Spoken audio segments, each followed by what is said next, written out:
Salam Indonesia, salam Nusantara dari Sabang sampai Merauke, dari Minang sampai Pulau Rote. Mantarlah iman kita, mantarlah kasih kita, mantarlah pengharapan kita, tentunya dalam Yesus menjadi Tuhan dan Juru Selamat kita dan Juru Selamat dunia. Jangan katakan bahwa Yesus bukan Tuhan, jangan katakan pula bahwa Yesus bukan Juru Selamat. Dia adalah Tuhan, dia adalah Juru Selamat. Kalau engkau percaya, engkau akan diselamatkan. Kalau tidak percaya, engkau akan dihukum. Yohanes 3 ayat 36. Dan Yesus sudah berkata dalam Yohanes 14 ayat yang ke-6, akulah jalan dan kebenaran dan hidup, tiada seorang sampai kepada Allah kalau tidak melalui aku. Dan Petrus mengatakan dalam 104 ayat 12, dan keselamatan tidak dalam siapapun juga selain dalam Dia Yesus Kristus, karena di bawah kolong langit ini tidak ada nama lain yang diberikan kepada manusia yang olehnya kita diselamatkan. Mantap. Dan Yohanes 3 ayat 16 berkata, karena begitu besar kasih Allah akan dunia ini sehingga Ia mengaruniakan anaknya yang tunggal, supaya setiap orang yang percaya kepadanya tidak binasa, melainkan beroleh hidup yang kekal. Haleluya.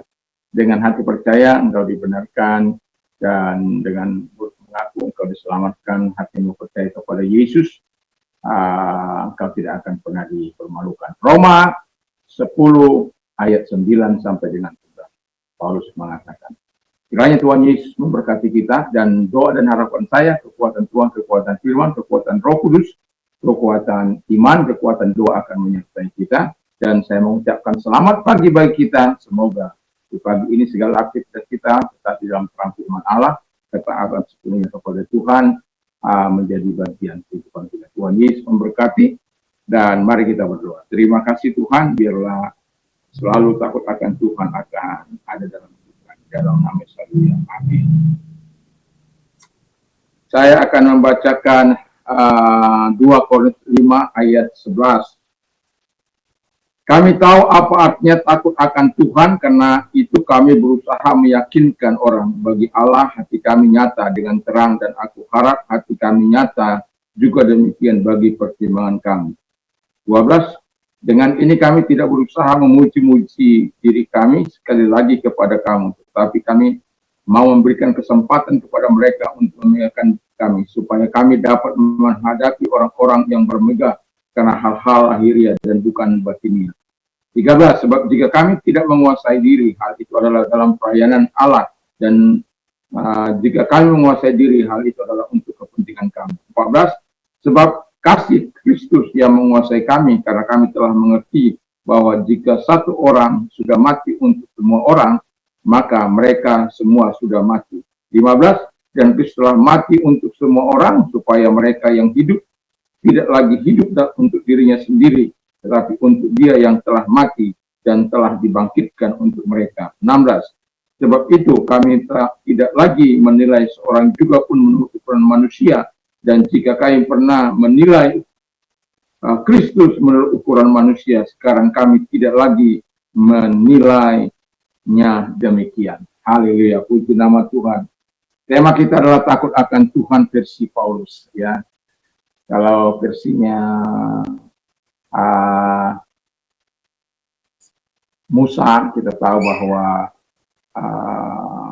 takut akan Tuhan itu ya menghindarkan orang berbuat dosa, dan takut akan Tuhan itu akan membuat orang taat. Dan versinya Salomo, kita tahu bahwa takut akan Tuhan itu suci, takut akan Tuhan itu harus melakukan perintah-perintahnya, dan lain sebagainya. Nah, takut akan Tuhan dari versi Salomo, walaupun saya mau katakan bahwa tidak ada pertentangan di antara mereka. Karena orang Yahudi, kita tahu bahwa orang Yahudi itu mengalami dulu hal-hal yang dari Tuhan lalu diungkapkan. Kalau orang Yunani yang belum dialami, diteorikan. Nah, itu sangat jauh berbeda, ya. Nah, teori baru dialami, itu bolehlah mungkin. Tapi yang belum dialami diteorikan, itu yang berbahaya. Tapi kalau orang Yahudi itu sudah pasti dialami terlebih dahulu, maka mereka akan menuliskan hal-hal yang telah mereka alami, dan itu menjadi kekuatan dalam kehidupan orang-orang Yahudi pada waktu itu. Puji nama Tuhan. Jadi takut akan Tuhan versi Paulus ini saya mengatakan bahwa yang pertama dia katakan memiliki hati yang terbuka di hadapan Tuhan. Jadi mereka terang-terangan ya mengatakan kalau kita memiliki takut akan Tuhan itu berarti kita harus terbuka di hadapan Tuhan. Tidak ada yang ditutupi, tidak ada yang disembunyikan, tidak ada yang rahasia di hadapan Tuhan. Semua terbuka dan telanjang sebagaimana firman Allah. Hati yang telah ditebus, mereka sadar, Paulus sadar bahwa hatinya sudah ditebus oleh Tuhan. Dan hati yang kudus dan benar. Dan ya menyerahkan hatinya supaya tetap ditebuskan oleh Tuhan dan hidup dalam kebenaran. Itu yang pertama. Yang kedua kata firman Allah, tidak memuji-muji dirinya sendiri. Takut akan Tuhan itu, versi Paulus ini, dia tidak memuji-muji dirinya sendiri. Kalau ada orang memuji-muji diri sendiri, mengagungkan dirinya sendiri, menyatakan dirinya sendiri hebat, lebih mulia dari orang lain, lebih suci dari orang lain, lebih pintar daripada orang lain, dan lain sebagainya. Hal-hal yang mereka andalkan, yang mereka tinggikan adalah hal-hal lahiriah, bukan hal-hal rohania. Jadi itu akan jauh berbeda. Dan disitulah yang kalau Paulus katakan aku tidak memuji-muji diriku sendiri, karena kalau memuji-muji diri sendiri itu namanya kesombongan, bukan kerendahan hati. Dan orang yang sombong akan dihancurkan oleh Tuhan. Orang yang rendah hati akan ditinggikan oleh Tuhan. Dan Paulus menyadari betul, tidak ada artinya memuji-muji diri sendiri. Tidak ada artinya mengagungkan dirinya sendiri. Yang penting adalah di mana dia memuji-muji Allah dan menguasai diri, ya. Dan kita tahu bahwa Tuhan Roh Kudus memberikan buah yang terakhir, 9 buah Roh Kudus adalah enkratia, ya, penguasaan diri. Lalu tidak memegahkan diri, ya.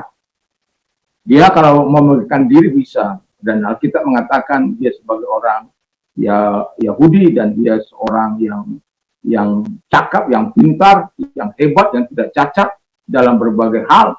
Dan tetapi dia katakan kalau mau memegahkan itu bisa saja, tapi dia memilih untuk tidak memegahkan diri sebagai rasul, sebagai hamba Tuhan, sebagai guru dan sebagai hamba. Jadi ya dia tidak ingin mengagung-agungkan dirinya terkecuali Tuhan yang diagungkan. Yang ketiga, kasih Kristus memenuhi hidup Paulus. Jadi kasih takut akan Tuhan itu berarti membiarkan kasih Tuhan terus memenuhi hidupnya. Gampang tidak. Dan kita tahu bagaimana hal kesukaran yang dialami oleh Paulus, bagaimana penolakan demi penolakan yang dialami oleh orang-orang Yahudi, oleh orang-orang Yunani pada waktu itu. Dan tetapi dia tidak membencinya, tetapi dia tetap mengasihi mereka. Karena dia sadar bahwa Kristus mati bagi seisi dunia ini. Karena kasihlah Tuhan itu mau mati. Ya, Yohanes 3:16 berkata, karena begitu besar kasih Allah akan dunia ini, sehingga ia mengaruniakan anak yang tunggal, supaya setiap orang percaya kepadanya tidak binasa, melainkan beroleh hidup yang kekal. Jadi karena kasih, semua karena kasih. Lalu kemudian, jadi kita harus juga mengasihi Tuhan, sebagaimana Tuhan telah mengasihi kita. Masih ingat dalam Matius 22, itu ayat 37 mulai ya, 36, 37 dan seterusnya sampai 40 itu bagaimana Tuhan kita mengasihi Tuhan, mengasihi Tuhan dengan segenap hati, dengan segenap jiwa, dengan segenap akal budi. Itulah hukum pertama dan terutama. Dan kasihlah sesamamu seperti dirimu sendiri. Jadi kita juga harus mengasihi manusia. Itulah hukum yang kedua. Jadi kita sebagai orang yang percaya, Tuhan mau katakan kepada kita, Tuhan senantiasa menyatakan kebaikannya, kemurahannya, dan pertolongannya kepada kita. Puji nama Tuhan. Dan terakhir, tidak menilai Kristus menurut ukuran manusia. Jadi orang yang takut Tuhan itu tidak menilai Kristus menurut ukuran manusia. Karena ada banyak di luar sana menurut ukuran mereka bahwa Yesus dituhankan tahun 30 malah, dan Yesus itu hanya manusia biasalah, Yesus itu ya kawin lah, Yesus itu tidak ada apa-apanya lah, biarkan saja mereka berkata.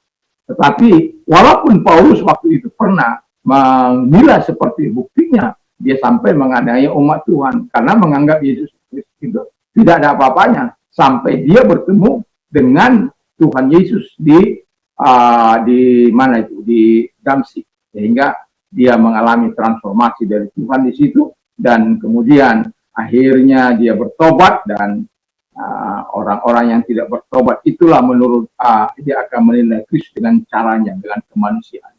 Tapi orang-orang yang sudah bertobat, yang mengalami Kristus dalam hidupnya, dia tahu bahwa Yesus adalah Tuhan yang mengubah hidupnya. Jadi takut akan Tuhan harus memenuhi hidup kita sepanjang kehidupan kita, sehingga kita terbuka di hadapan Tuhan dan tidak memuji diri kita sendiri, dan kasih Kristus memenuhi kita, dan juga tidak menilai Kristus menurut ukuran manusia kita, tapi menurut ukuran Allah. Kalau kita menilai Kristus dengan ukuran Allah, kekuatannya, kuasanya, kemampuannya, energinya akan senantiasa mengalir dalam hidup kita. Sehingga ketika apapun yang kita butuhkan dari saat kita lemah, dia akan kuatkan. Saat kita sakit, dia akan sembuhkan. Saat kita tidak berdaya, dia berikan energi barunya kepada kita, supaya kita memiliki semangat yang berarti-arti. Kiranya Tuhan Yesus memberkati kita. Mantap! Dan mari kita berdoa. Terima kasih Tuhan bahwa Engkau adalah Allah yang mengajar kami senantiasa takut akan Tuhan. Terima kasih. Dan kami juga berdoa kepada mereka-mereka yang sakit.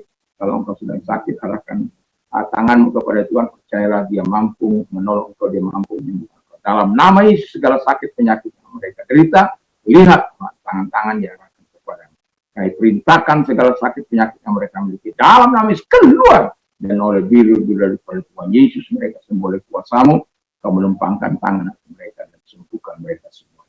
Terima kasih Bapa. Di dalam nama Yesus dan Yesus berdoa. Dan kami juga berdoa kepada mereka yang mengalami masa-masa sulit dalam hidup mereka. Kami tahu Tuhan tidak ada kesulitan yang tidak bisa Kau atasi. Dan kalau Engkau orang yang mau didoakan, angkat kedua belah tanganmu, serahkan diri kepada Tuhan. Lihat tangan-tangan yang diarahkan kepada dalam nama Yesus, Tuhan Yesus, Tuhan datang kepada mereka, menolong mereka, karena kami tahu hanya pertolongan mulai yang kami harapkan untuk memberikan kelegaan, pertolongan yang sejati. Karena pertolongan kami bukan dari siapa-siapa, pertolongan kami dari Tuhan yang menjadikan langit dan bumi. Terima kasih karena Engkau bersedia menolong kami yang tidak dihina. Terima kasih, kami bersyukur dalam nama Yesus. Haleluya. Amin. Kiranya di pagi hari ini segala aktivitas kita tetap dalam terang firman Allah, dan kita terus terbuka dan penuh kasih dimanapun kita ada, dan supaya kita tetap bisa menjadi terang yang memberikan arah dan menjadi garam yang memberikan cita rasa kepada dunia ini. Dan semoga kebenaran dan ketaatan bagian hidup yang tidak terpisahkan dari hidup kita, sehingga dimanapun kita bekerja, kita dapat menghadirkan kerajaan Allah di dalam. Tuhan Yesus memberkati. Mantap, mantap, mantap.